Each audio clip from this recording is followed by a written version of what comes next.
What's up, everyone? Welcome back to another review. This time we're taking a look at 2001 A Space Odyssey, directed by Stanley Kubrick.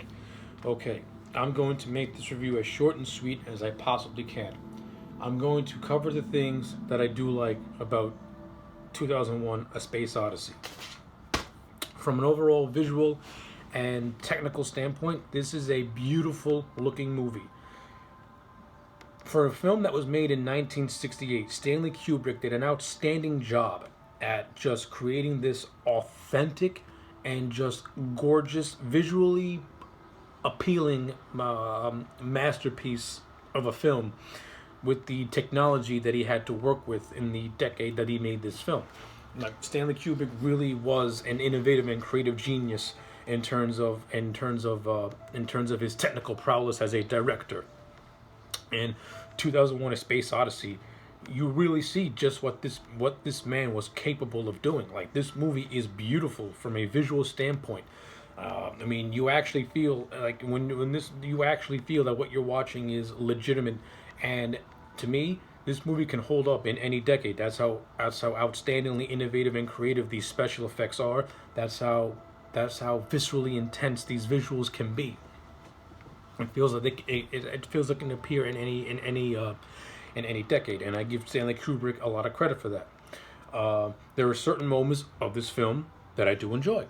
I like the first 20 minutes of this movie, which focuses on the dawn of man, in which is set in prehistoric Africa, where we see a tribe of warring ape clans. I thought that scene was actually pretty cool, and I thought the ape costumes look as good as they can possibly look, with men in suits. Very similar to Planet of the Apes. I like that scene a lot. I thought that scene was fine. I like a lot of the visual cues in this movie, where it's mostly built around just music, and from a visual standpoint, it looks fascinating. It looks really cool, and sometimes and the music really does give this movie a sense of awe and wonderment and mystery and intrigue.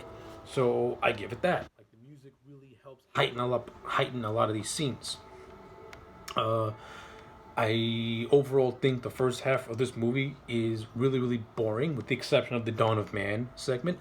I think everything after that and up until the 1 hour mark, I don't find it to be overall fascinating, as it focuses on this character called Haywood. The actor, I think, does a fine job. I just think this portion of the movie is flat out boring. When this movie gets to the 1 hour mark, it does a 18-month jump cut, and it focuses on these two characters named Frank and Dave, who are these astronauts traveling to Jupiter. I think this portion of the movie is much better, to be honest with you. The lead in this segment of the movie is played by Kurt Duello, who plays the character of Dave. I thought he was overall fine in the role, but the real star of this portion of the movie is this supercomputer named HAL 9000, who is voiced by Douglas Rain. And honestly, truthfully, the only memorable part of this entire movie is probably HAL 9000. Douglas Rain's performance as this supercomputer is just extraordinarily chilling.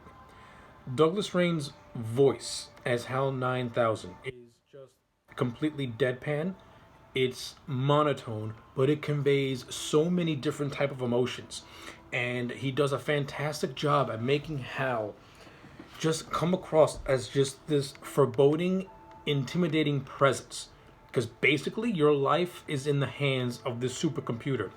And when this supercomputer feels that the astronauts, Frank and Dave, are going to jeopardize the mission that they're in, he tries to kill them. Like, he kills the character of Frank. He kills these three scientists that Frank and Dave are responsible for transferring to this place, to Jupiter. He tries to kill Dave until Dave stops Hal. Like, that whole segment of the movie, to me, that's pretty much that's, aside from the Dawn of Man segment, this is the second big action set piece of the film, and it's actually the best part of the movie, for me at least, because everything else in between, I think this movie is overall just extraordinarily pretentious.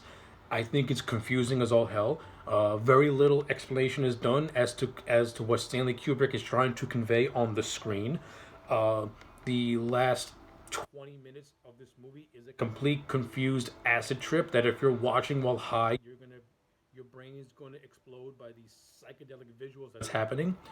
And when you get to the last 5 minutes of the movie, you see Dave as an old man, and then you see Dave as an older man, then you see Dave turn into a fetus that's orbiting the Earth.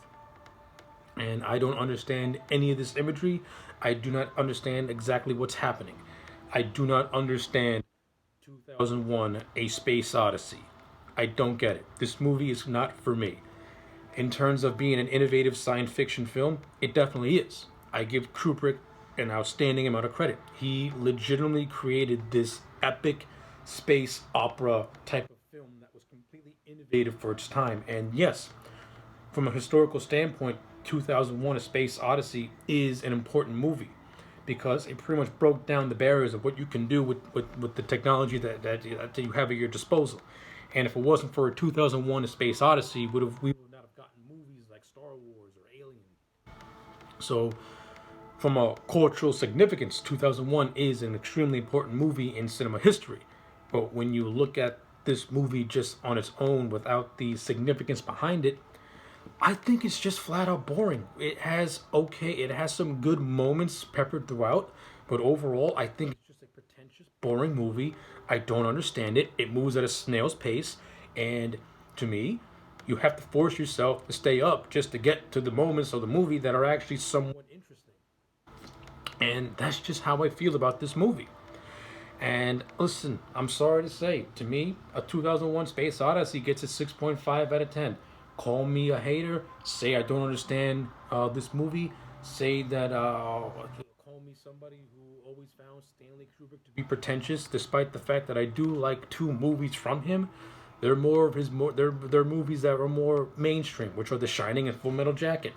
His more artsy fartsy movies, I don't really care for. I'm sorry. I do not care for a 2001 Space Odyssey. It's a 6.5 out of 10. To me, the 6.5 out of 10 is for its innovative and creative special effects. A couple of moments that I thoroughly enjoyed. The entire portion of the film that focuses on HAL 9000 and that crew, I enjoyed thoroughly. Other than that, I find this movie to be a complete bore that moves at a snail's pace. So those are my thoughts on 2001 A Space Odyssey. Let me know yours in the comments sections down below. Like the video and subscribe, and I will check you back next time for more.